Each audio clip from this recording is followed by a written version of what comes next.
could have 3 losses by now. I don't know about that. They are not that good. Put Florida State in there, I would say yes to that, what you just said. Return by Caleb Downs, and he finds a seam. He makes the punter look silly. Caleb Downs, show him what you got. Touchdown, Bama. I'm going to drive now for UTEP. And they will keep it on the ground. Awad just gets pile-driven by Stutzman. Really haven't even tried from the shotgun. That throw's intercepted. Pierce down the sideline. Touchdown. Claiborne, the sophomore, has 1 score so far this season. Griffiths will buy a little bit of time. Falling down, lost the football. Play is still live. And recovered by the Monarchs. Lamarian James will take it the other way for the ODU touchdown.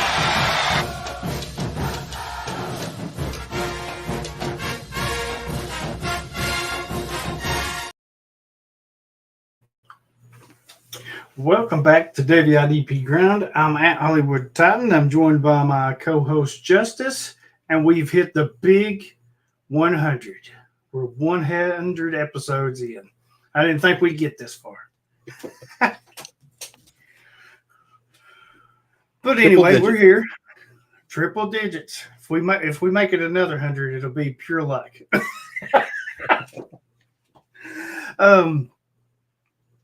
What a week, man. I know this is a little out of order here, but we were just kind of talking about it. Vanderbilt pulling off the upset of the century. Lots of upsets, man. That's Lots insane. of upsets this week. Well, we don't need to discuss all of them. We don't need to go down that road. Yeah, Tennessee shit the bed. I sit there and watch that, and I was like, Ole Miss, bad. I mean, Vandy. I mean, Alabama. I mean, so many teams freaking up. So many upsets. Yeah, and I don't know what was wrong with Tennessee because I made the comment going into the half. I said, talking to some buddies, I'm like, halftime adjustments. I don't care what you coach, from Pee Wee League to NFL. Halftime adjustments of a game tells everything. And I think that's where Saban really separated himself from everybody else, or separated himself from most coaches. And I made that comment, and it looked like Josh Heupel made the right decisions. Tennessee was trailing 3-0 at the half. They come out and they scored 2 touchdowns to start the third quarter, and it's 14-3, and it looked like everything was going their way, and then the wheels fell off. And I don't know. I have no idea. I mean, it was like they went into a shell and they got complacent, and now the refs did miss some calls and stuff, which that happens every game. But yeah, and then you've got Vanderbilt. They just would not go away. That shocked me. That was the biggest upset I think I've seen, and I almost missed the start of the Tennessee game because I was watching that. I mean, like, I don't know. We've said it before. Like, Vanderbilt's not. They're not the Vanderbilt of old. Like, we didn't think they were. I certainly didn't think they'd ever beat Bama, but they were better than the Vandy that teams remember. But they play a unique kind of different offense. So to wonder if how long before the other teams kind of catch on to the offense. I don't know. Maybe they won't. Maybe it'll be like an Army Navy thing, where folks just don't play it enough to get the experience going against it. But yeah, shout out to kudos to them and shout out to them. Their fans carried the goalpost down Broadway and threw it in the river, and I can only imagine the parties that was going down in Nashville with the Commodores at home upsetting the number 1 team for the first time ever. So some big games I guess this week too, man. Yeah, it just goes to show you that anybody can beat anybody on a given week, right? We were looking at the schedule here. You've got who did I say? You've got Texas at Oklahoma, 1 versus 18. You've got who's the other one here? Ohio State, Oregon. At Oregon. That's the big Yep. one. Yep. Who you got That there? Just curious. Man, I don't know. I think I probably lean Ohio State. But that could just be a preview of the Big Ten. They could meet again, right, in the Big Ten championship game. So, okay, but yes. So listen to this. I don't know if you Ohio State. Okay, so listen to this. I don't know if you saw the Discord. I know you were away with your dog or whatever, but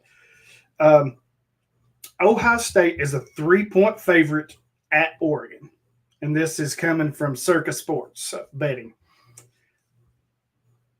It ended a streak of 33 consecutive home games that Oregon was favored. First time in 33 – they had went 33 consecutive games being favored at home. This ends that.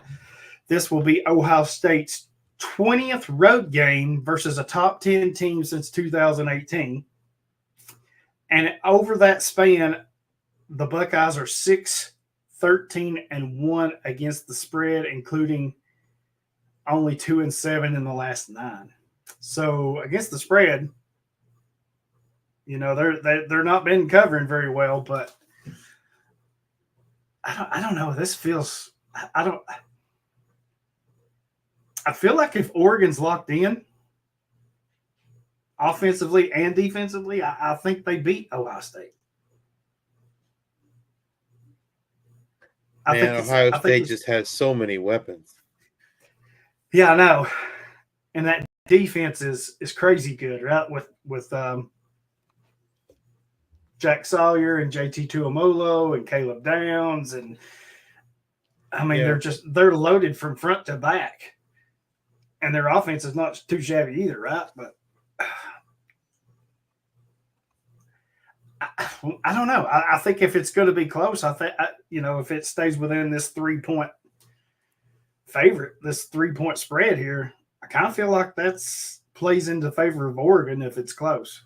Because I think if it's a runaway, then I think Ohio State gets it. Because that tells me that something's probably went wrong for Oregon on one side of the ball. Either the defense is not carrying their weight or the offense can't get it going. But I feel like if it's close, I think they pull that out.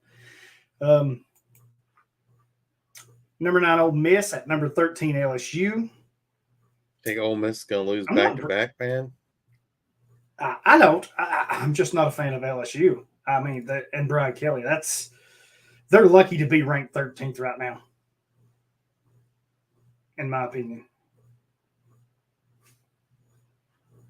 Then we mentioned, what was it?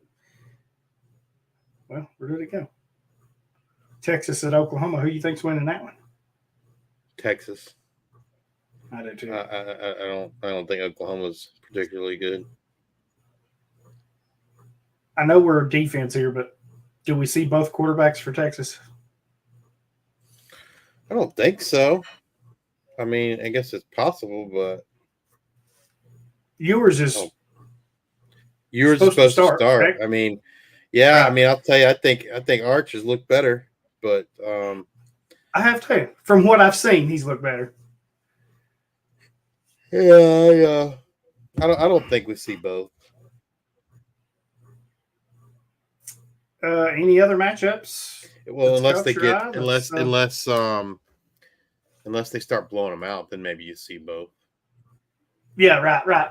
But I mean, as far as barring a blowout, I don't think we see a swap back and forth between Ewers and Manning. I don't think.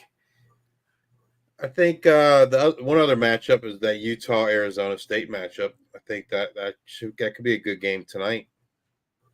Yeah, if you're up late, 10:30 on ESPN. Yeah, Cam Rising back. Supposed to be back. We'll see. Supposed to be back. like our buddy Sal says, I'll believe it when when I see it. Just Penn State at USC. You like Penn State? The jury's out for me. I think they're a good team, but I don't think they're a great team. Yeah, I would agree with that. I'm trying to look. Old Dominion at Georgia State. You got to pull this off, Justice. I don't know what you got to tell them boys on Saturday. I mean, I don't know. Like again, I said this last week when they played Coastal Carolina. I feel like like Coastal Carolina game and this game were must-win games. They want to get to a bowl game. So I think if they lose this one, they can all but kiss a bowl game goodbye. So, what's your record? They've only got one win. That was against Bowling Green. Ooh, yeah, that's rough. I was thinking y'all had 2 wins for some reason. No, we got the one. We're 1-4. The one win came against Bowling Green. The other ones. They lost to Virginia Tech. They lost to South Carolina. They lost to East Carolina, and they lost to Coastal Carolina. They should have beat South Carolina week 1. Like South Carolina didn't beat them; they beat themselves. Yeah, I was pulling hard for you in that game. I was like, "Oh, are you kidding me?"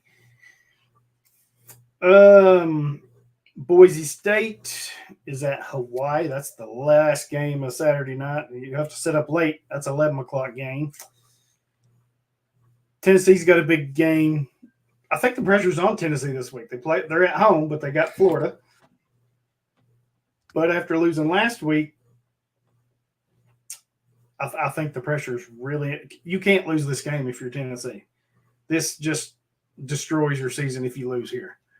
And I told some of my buddies, they were like, "Oh, we're going to go 10-2 or 11-1." I'm like, "No, let's pump the brakes here, right? Let's pump the brakes." I think we're 9-3 because you've got Florida, Alabama, and Georgia. And I know Florida is nowhere near what Alabama and Georgia is. But for some damn reason, Tennessee struggles with Florida. They always have. They always will.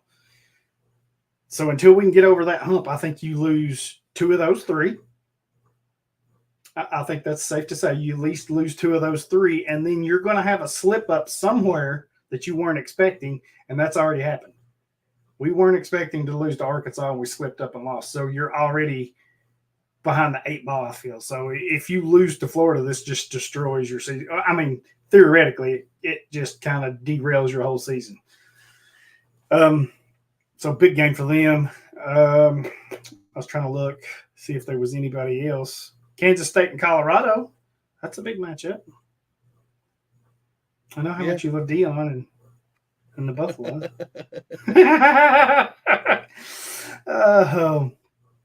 Outside of that, there's not a whole lot of big games. Arizona, BYU. Everybody else that's ranked got, well, I want to say easier opponents, but after last week, who knows? But anyway, we'll just have to see. Some news and notes. I'm going to read these in reverse order, I guess, since I already started that way. The NCAA is shortening the transfer portal from 45 to 30 days. That's both periods, right? Yeah, and they kept the spring period. Remember, there was some talk that they were going to get rid of that spring period and only be the period in December, but they didn't do that. So, right, and then, which I think that kind of. I'm kind of curious to how that's going to affect, right? You're shortening your portal by almost a third or more. So I wonder if that will put pressure on players to try to sign somewhere, or if they miss this first window, if they just say, okay, I'll wait till the second window, which is likely, and I'll come back to the NCAA, but our other piece here is we talked about it last week, and I told you I think the floodgates is opened, and that's what we've seen. Players redshirting during the season so they can hit the portal. And we've got I'm sure I've not got them all listed here, but Brian Threats, a defensive back for USC, Tristan Monday, defensive lineman for Arizona State, Jaheim Otis, defensive lineman for Alabama, Red Hibbler, a defensive lineman for NC State, LaShawn Williams, running back for Iowa, safety Devin Neal for Louisville, Christian Leary, receiver for Georgia Tech, and we mentioned him already last week, Xavier Townsend, receiver for UCF. It's the trend now. I think anytime now in the NFL, in the NCAA, I think anytime that you see one player break through and do something, and it doesn't even have to be a player. If you see a player do it or a team do it or the NCAA, it's like the floodgates open. It started back skipping bowl games, right? Back when Fournette and McCaffrey set out the bowl game.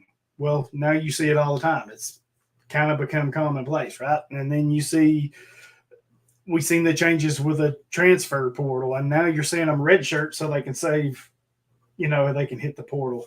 Yeah. It's kind of become the Wild Wild West in college football in a way. Well, I mean, it is. That's today's football world. It is most definitely the Wild Wild West. Yeah, and I'm not too crazy about it. I know that's what it is now, but man, you thought it was hard to keep up with before with all the players. Wait till they start moving now. It's going to be insane. And then circling back here, we were talking about the NCAA. They are getting rid of the national letter of intent. And that's going to be replaced with financial aid and scholarship agreements. I'm curious to how that's going to play out. So I guess this allows you – I don't even want to speculate. I don't even want to know. I don't even know how to – do you think this will – well, that's not been a question either. Start to say, does this allow players to back out more easily after having that national letter of intent? But I almost wonder if it makes it harder. It makes it harder to back out. Maybe I don't know. I don't know. Do those financial aid and scholarship agreements? Do they have stipulate? I mean, I don't know if they can. It's a good question. Does it say they can't transfer for a year? Because we saw it. We saw it this past spring where freshmen entered enrolled in January. And then they're right back in the portal. They were in the portal come April. So, I don't know. That's a good question. I would think maybe it makes it harder, but I don't know. Yeah. Well, now that you say it, maybe it does. I would have to think that there's some kind of language or stipulations that come with this financial aid and scholarship agreements. There has to be some kind of there's a clause or a loophole. There's something in there that's going to benefit the NCAA somehow. And maybe it helps the teams. Because right now, like you said, freshmen sign their national letter of intent, and then when the transfer portal opens in the spring, they're gone. They're off and running to somewhere else. So kind of be interesting to see how it all plays out. I miss the good old days when we just played football every week. We didn't have to worry about the transfer portal and NIL and national letters of intent. And I sit here some days and I'm just like, this makes my head hurt. So it kind of does it for the news and notes. Player of the week for week 6. Mine was Jordan Birch. Defensive end for Oregon, 4 tackles, 2 solos, 2.5 TFLs, 2.5 sacks, and a fumble recovery. And Justice has Trey White, edge for San Diego State.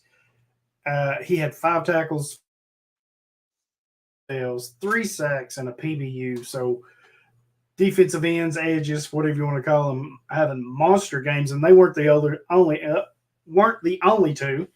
I saw a few other edges and defensive ends as I was doing my rankings. It was a big week for edges. It seemed like. Trey White's having a huge season for San Diego State. I think he's up to 8 or 9 sacks on the year. Yeah, he's having a heck of a year for them. I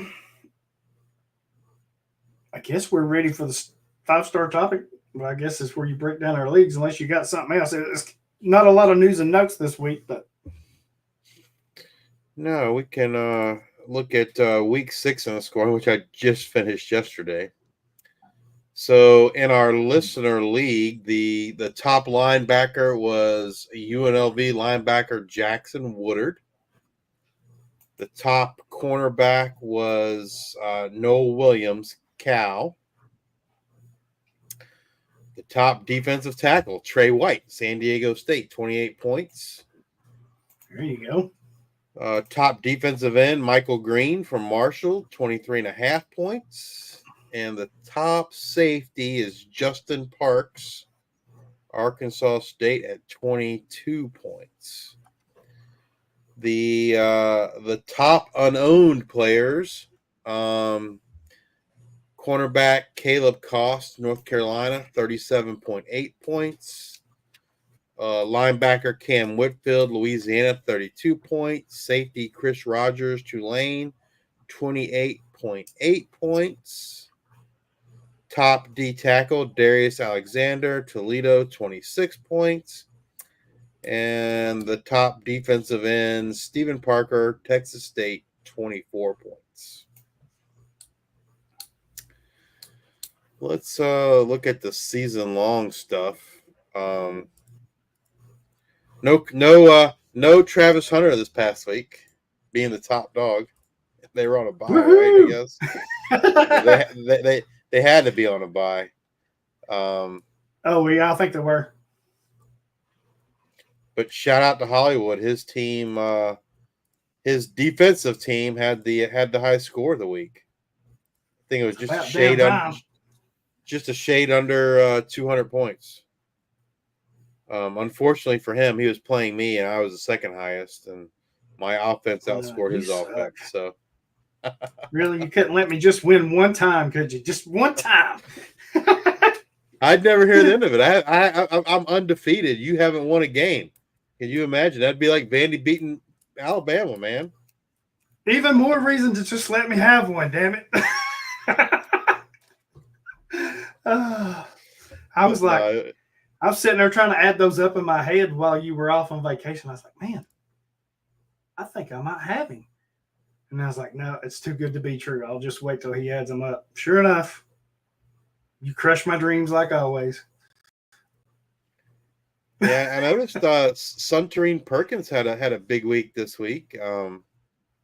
Yes, so encouraging to see that because he hadn't done much up to this point in the year. So good to see him have a bounce back week. Season long, the top defensive linemen are Donovan Ezeruko from Boston College. Number 1, 86 points. Number 2, Trey White, San Diego State, 85 points. And then we drop off a little bit in terms of points. Next up is defensive end Michael Green, Marshall, 69 points. Keldrick Falk, Auburn, 67 points. And Antoine Powell, Virginia Tech, 62 points. We've heard his name a lot this year, Antoine Powell. Yeah, he's not super consistent though. Like to me, like the guys that have been most consistent, I feel like are Mike Green and Trey White. Antoine Powell kind of been very up and down. He's all or nothing. And when he goes off, he goes off. When he does nothing, he does nothing. looking at the linebackers, number one, this is interesting because he wasn't even like the man to start the year. He didn't become the man until Reggie Peterson announced his retirement after week 1. Travion Barnes, Florida International, 134 points. Number 2 is Sean Dolak, Buffalo, 125. Then Keaton Thomas, Baylor, 96. And then Sean's teammate, Khalil, or most people call him Red Murdoch, Buffalo, 93 points. And then Jackson Woodard, UNLV, rounds out the top 5 at 90 points. Defensive backs, Trey Rucker, number 1, 117, Oklahoma State. Number 2, Christian Ellis, New Mexico, 100 points. Number 3, Nick Anderson, Wake Forest, 90 points. Number 4, bounce back year. You love to see it. Jalen Catalon, UNLV, 86 points. Yeah, it's been a few years for him, right? Had that awesome freshman year at Arkansas, and then like the injury bugs kind of killed him. But it looks like he's finally healthy. Injuries definitely hurting. Having a great year for the Rebels. And number 4, safety Donovan Kaufman, NC State, 82 points, and then rounding out the top 5, Romello Dotson, Kansas, for 81 points. So yeah, just looking like looking at like some of the star ratings of these top 5 guys. So in the defensive backs, Jalen Catalon is the only 4-star. The rest are either nothing or they were 3 stars. Linebackers, not a single one of them were ranked as far as stars go. Defensive lineman, Keldrick Falk was the only 4-star guy. Yeah, so some guys that weren't highly rated as recruits getting it done for their teams on defense. Who do you think leads the defense in havoc rate? We went through some of this last week. Let's see how good your memory is. Defensive lineman, who has the top havoc rate? Was it Green? No, Green is 1, 2. I know we talked about him. Oh, he is 6. Green is 6. Green is 6. It wasn't Powell, I don't think. Oh gosh. No, Powell's even further down the list than Green.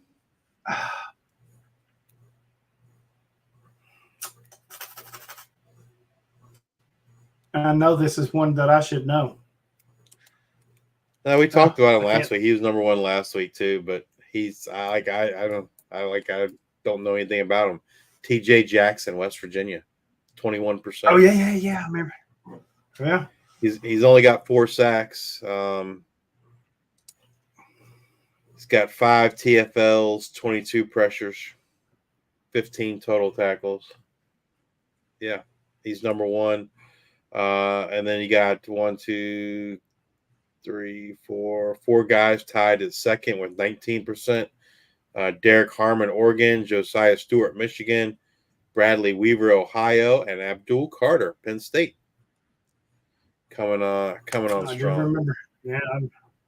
Yeah, he's starting to pick it up. I think we mentioned that last week. He's starting to get a little better than what we've seen from him lately. And Perkins, I guess, are they using him as the outside linebacker, edge rusher, not as a middle linebacker?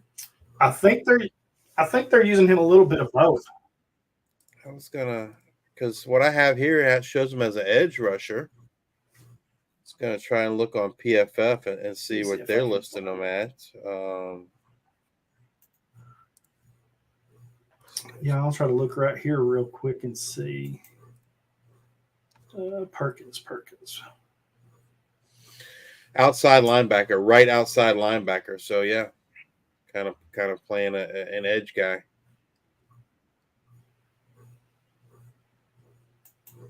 They got Chris Paul. Yeah, he's not done too bad on the season. TJ Daugherty in the middle. Interesting. Using him as an edge rusher. I don't remember his size, 6'1", 210. So that might work for college. It ain't gonna work they ain't gonna be an edge in the NFL, not that small. No. He's gonna have to really bulk up and stretch a couple more inches. But yeah, I'm looking at College Football Reference. They got him as a linebacker too. Now he did start off kind of slow. 3 assisted tackles, a half sack, and then he had 2 tackles and a sack. Then he had 2 tackles, and that was it. And then the last 2 games against Kentucky and South Carolina, he's really picked up the pace. 6 tackles, 5 solo, 2 sacks against Kentucky, 12 tackles, 6 solos, 2 TFLs and a sack against South Carolina. So looks like once we've got into SEC play, he's really picked his game up. But I'm like you. That's interesting that they're using him as an edge rusher. But I guess with kind of like Harold Perkins was used his freshman year. Yeah, a lot like that actually. But I guess when you've got Chris Paul and who's the other guy that's playing inside? Skinner. I don't know if it's Skinner. I don't see Skinner. I don't know who their other dude is on the inside, but Chris Paul's been the main one. He leads the team in tackles. So it's probably this TJ Dudley. It looks like he's played quite a bit for them. So I don't know if that's him or not because they've got TJ Daugherty. What's his name on the edge? TJ Daugherty is the other guy. Chris Paul and TJ Daugherty. Yeah. So, yeah, I guess with having those 2, it's allowed them to push him to the outside, which I guess for the college game it's kind of helped him, right? Because, I mean, they've got Princely Human Leland from Florida who transferred. They've got Walter Nolan who transferred as, that's their big guys on the inside. So, and they got Chris Hardy who transferred over. So they've got edge rushers. But so far, for Perkins, it seems to be working. I mean, he seems to be, especially the last 2 games. Yeah, looking at the linebackers, we didn't talk about in our news and notes, but Nick Martin, Oklahoma State, got injured last week. I haven't seen anything haven't seen anything on what the injury is or what his status is for this coming week. But yeah, that'd be a big blow for the Oklahoma State Cowboy defense. Linebackers, no surprise, the leader at tackles per game, Sean Dolak at Buffalo. Then you got Colin Ramos, Navy, Travion Barnes, FIU, Dorian Hopkins, UTEP. Nothing kind of falls in line with the guys leading the points. Defensive backs. If you look at who's leading the nation in terms of adjusted net yards against per coverage snap, that would be Old Dominion's Jerron Manning, safety.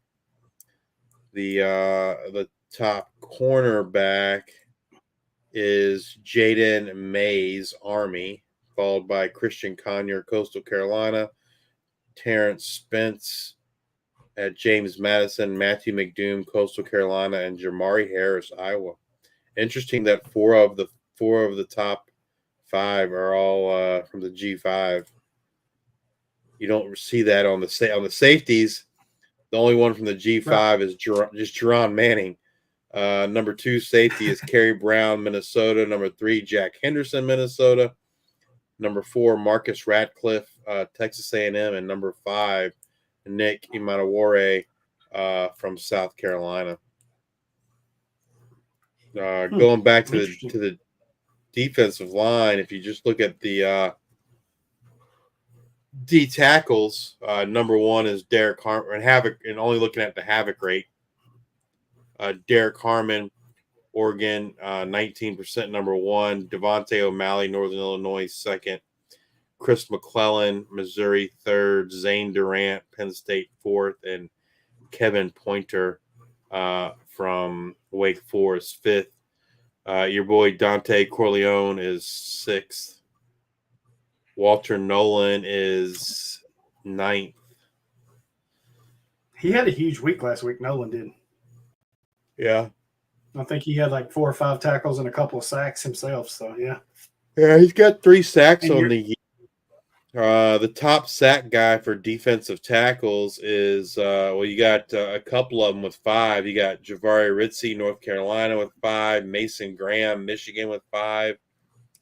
And Michael Larby from Rice with 5. And Simeon Burrow Jr. from Miami of Florida with 5. The top tackle guys for defensive tackles: Carlos Allen, Houston, 28. Cam Horsley, Boston College, 26. Jackie Marshall, Baylor, 25. TJ Sanders, South Carolina, 24. The top edge rusher. Go ahead. I was going to tell you a quick update on the Nick Martin injury. So it looks like he's already going to be out this week against West Virginia, and this is coming from the Oklahoman. Their radio announcer, Dave Hunziker, announced Martin's absence in the pregame show. He suffered a right knee injury in the 4th quarter of that game last week versus Kansas State.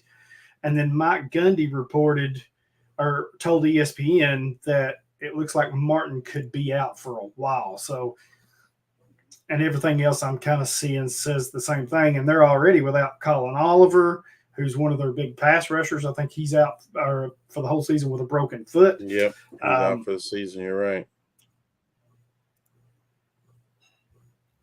Now, here's you an interesting tidbit. And again, this is what I'm reading from Oklahoma, and it says the Cowboys could go a variety of directions in replacing Martin, including shifting outside linebacker Jeff Roberson to the middle. I'm not very knowledgeable on Roberson. I don't know a whole lot about him.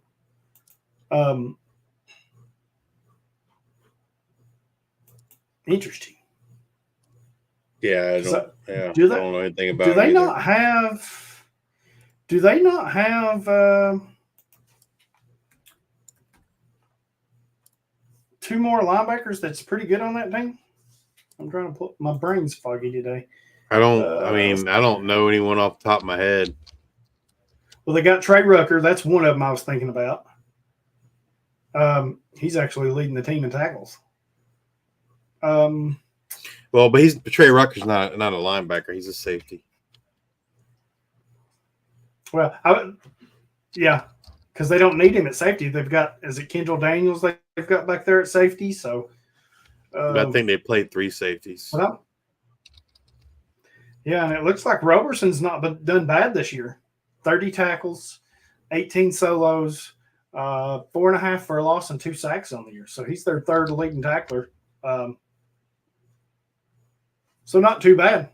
I mean, at least you've got somebody with some experience that can kind of step in there, and not as good as Martin, I'm imagining, but at least you've got somebody experienced and not put a rookie or a underclassman in there. Yeah. Yeah, it'd be interesting to kind of see what they do. What they do there. Maybe it's a committee approach. Could be, yeah. Speaking of Colin Oliver, he's out of eligibility. Well, I don't. How many games did he play this year? Because if he didn't play that many games, then he could. Well, that's what I was just looking at. He only played 2, according to this. Yeah, so he could get a medical red shirt and come back. Red shirt, so he could come back for a red shirt. Yeah, I couldn't remember if he was part of that 2020 season or not. I didn't know if he redshirted, but it doesn't look like he did because he started in 2021. That's his breakout year when he had the 11.5 sacks as a freshman. So yeah, I guess he could potentially. You think he comes back next year? I mean, if you're injured, I guess it's possible depending on his draft grade. right? And we've talked about this a million times, and I guess it's just a personal preference between, like you, me, the player, or whoever. But I feel like if I was Colin Oliver and I only played 2 games this year and I broke my foot and I'm out the rest of the year, to me, I think I would want to come back and play college another year and see if I could help my draft stock. Even if you get a good grade from the NFL, they're still going to kind of lowball you in a way. You know what I mean? Like they're going to use that injury to say, well, you're coming off of an injury. We need to see this, your first round talent maybe, or second round talent maybe, but because of this injury, we're going to push you, third. So to me, I think if I was a player that's really good like that and injured, I think I would want to come back. Now, I understand them wanting to get paid and all that, but that's kind of changed these days. It's not like these really good players they're not wanting for money anymore, right? Because with the NIL and the collectives and all this, it's not like they're struggling for money anymore. So why not come back for a year and get yourself healthy and really show what you can do, right? Because and I know I'm kind of rambling here, but let's use Oliver for an example. I just talked about his freshman year, 11.5 sacks, 16 TFLs. He's dropped off since then. He's had 5 sacks, 6 sacks, and he only had 1 sack in 2 games this year. So he only had 12. He's got 12 sacks in the past 29 games, and he had 11.5 in his freshman year, 14 games. So for me, I think it would benefit him to come back another year because there's a lot of questions, not only about the injury now, but why is your production falling off? And now the caveat is he switched from defensive end to linebacker in 23, right? Because you could see the tackles went way up. He went from 28 and 29 tackles. He went up to 73 last year. So he's being used differently, but still he's going to be classified as an edge rusher. That's where he's going to be grouped into. He's not going to be a true inside linebacker, and he's not going to be a true defensive lineman. So he's going to be in that edge group. I don't know. That's just kind of how I feel. I don't know if you kind of feel the same way about it, but I think I'd want to come back. He's definitely an edge guy. Yeah, for sure. I mean, he was someone that I think probably getting a little bit of NFL draft hype, I guess, before the season started. So yeah, I mean, be interesting to see kind of what they think about him with that injury. Yeah. And he's not the only one. There's others. I just had him pulled up for an example when we were talking about Nick Martin. I was like, yeah, that makes sense.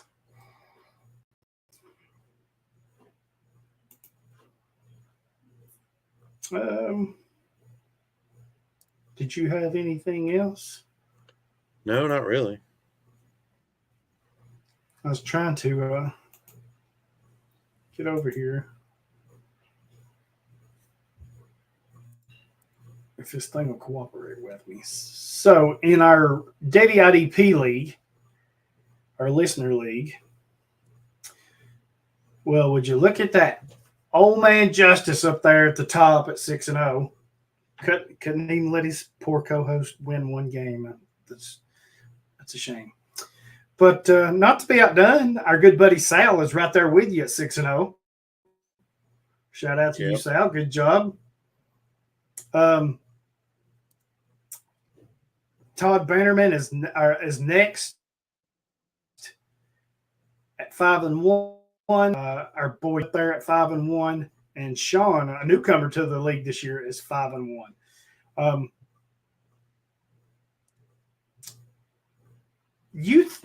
I'll throw you 4 in there.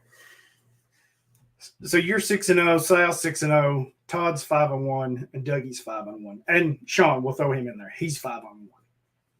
Everybody else is 4-2 or less, and nobody cares about me and Davy Dietz. We're just down there doing our thing. More particular between you, Todd, and Sal. You lead the league in points, 2671 on the year. Sal is tied with you at 2095, so you've almost got 600-point lead on him. And then Todd's got 2393. You are the only three over 1,000 or over 2,000. But kind of an anomaly. Well, I guess it's not with you three being the only three over 2,000. But it's kind of like one of these is not like the other things, right? Because you and Todd are scoring a lot of points, and he's almost 600 points behind you, almost 300 points behind Todd. Just kind of strikes me because if you look where Sal's at 2095, then the rest of the pack is pretty close, right?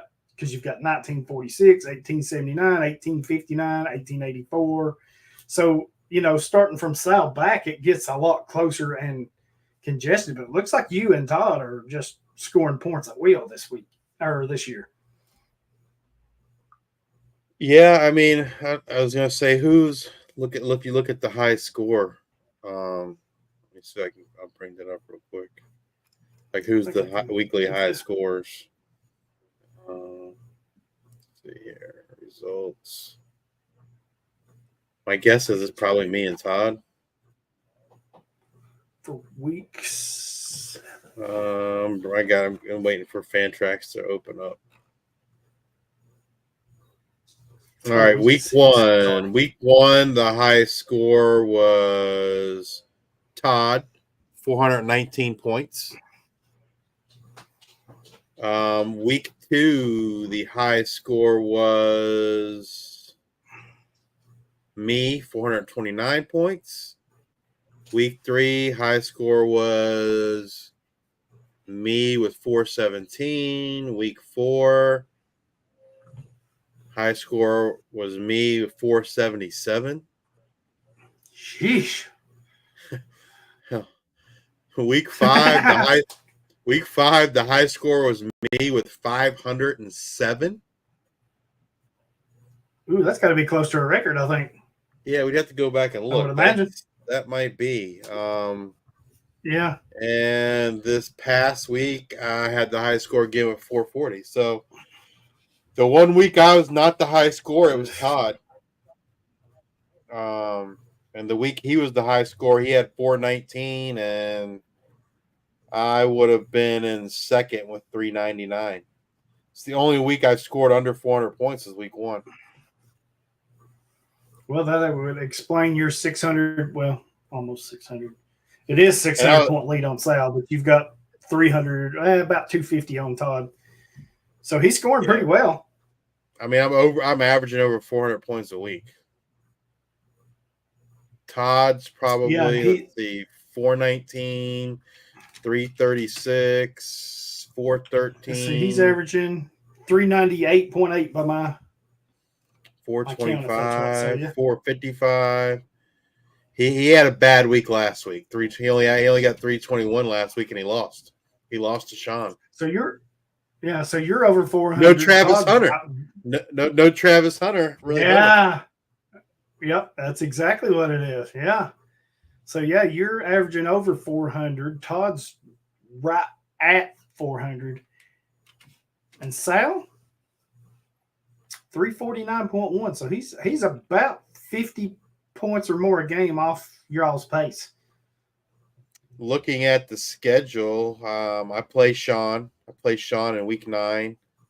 I play Sal in week 10. I do not play. I don't play Todd in the regular season. Huh. Well, 16 teams. You only got 11 weeks. You can't play them all. Right. And Sean has been outside of you and Sal. Sean's been on a hot streak. He lost his first game. He's won the next 5, so he's 5-1.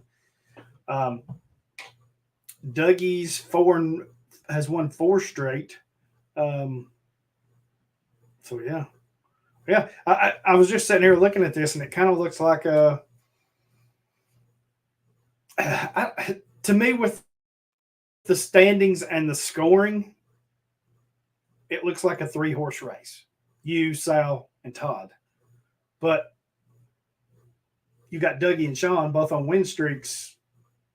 Their scoring is what I would question, because they're gonna, if you all are scoring that many points, they're going to have to make some changes to make up the ground. I think somewhere they got to make up ground, or they're never going to be able to overtake you. Now, where it might get interesting, where you were saying you played Sal, maybe if Sal was to beat you and they can keep on winning, now maybe they could gain some ground that way. But the one thing I feel good about in this league, for me anyway, is I own Ashton Janty. So there are several leagues where I might be number 1 in points, but I don't own Ashton Janty, and that has me really scared come the playoffs. You know, man, if he don't win the Heisman, there's something wrong. He can put up 70, 80 points by himself. He can put up 70, 80 points in the first quarter. First half, yeah. For real. Dude, so leagues where I might be the top scorer and I don't own Ashton Janty, I'm a little more nervous. I feel like, he's like, he's kind of like Superman, he can lead a team to victory just by himself, pretty much alone. He makes up for 2 or 3 other guys. He does do that. We were talking about this being our 100th episode. We also hit 600 on Twitter, so our follower account's starting to grow. We appreciate y'all on that. Spread the word, spread the links. We have Discord. Go over there and check that out. Check out the Patreon. That's where all my Devy stuff is. I've got a bunch of NFL stuff there. So go check that out. Make sure you check out the G5 Hive too. I say it every week, but you guys are killing it. I mean, you and Luke have just been killing it. And so much good stuff there. So much good stuff. Appreciate it, man. Appreciate it. It's hard work carrying me and Lucas, ain't it? No, Lucas does a fine job. I've watched the YouTubes and all the articles and stuff. Y'all are absolutely destroying it. So, but we thank our followers. Follow them at G5 Hive. Follow us at Devy IDP Grind. Go over to YouTube. Give us a subscribe, rate, and follow. Same thing with podcasts. Wherever you listen to podcasts, Apple, Spotify, iHeartRadio, iTunes, Stitcher, Podbean, wherever. Go over and leave us a review, or you can go to the IDP Nation page and leave a review. We've got some articles going on there. And me and Justice, we just like to talk football, so feel free to hit us up anytime. Trades, questions, just random thoughts, and whatever. This is my time of year, so I'm watching games. We're in the middle of it. We just started this 55-day streak. I'll be tuned in some way, somehow to something. So late tonight, if you got a question about something you see on the game, hit me up on Twitter. So I'll be more than glad to chat with you. I'm sure Justice would too. So, but we thank you for following. We'll be back next week. Hopefully, Tennessee won't screw it up this week. Hopefully ODU gets a win too. Yes, hopefully OD gets a win. I don't know if I can take any more craziness like we saw last week. That was insanity. Diego Pavia almost made me have a meltdown because I was pulling so hard for Vanderbilt. Little bro down there in Nashville, and they pulled it off. Yeah, that's pretty awesome. Pretty awesome for sure. Did you see his interview after the game? No. Oh, so it's fresh as the game's over, right? I mean, just ended, storming the field, people sticking microphones in your mouth or, in your face or whatever. And I forget who the lady was. She was interviewing him, and he was. This is where he started cussing or something, and they didn't have like a delay on the mic. Well, he was giving praise, like most players do, praise God and all this. Couldn't do it without him. And then he drops an F-bomb right behind it. Oh, yeah, I didn't know what he said, but I heard somebody. I saw somebody say something about him, and not them not having a delay on his mic. I did. Yeah, it was funny. That. I was like, no, he didn't. No, he didn't. Yeah, he's like, oh, I'm so sorry, but it was funny. But yeah, hit us up. NFL, college, whatever you want to talk about. We'll be more than happy to talk with you. Go over trades, whatever you want to talk about. We thank you for supporting us. You can follow him at justice_2318. And you can follow me at Hollywood Titan. And we will be back next week.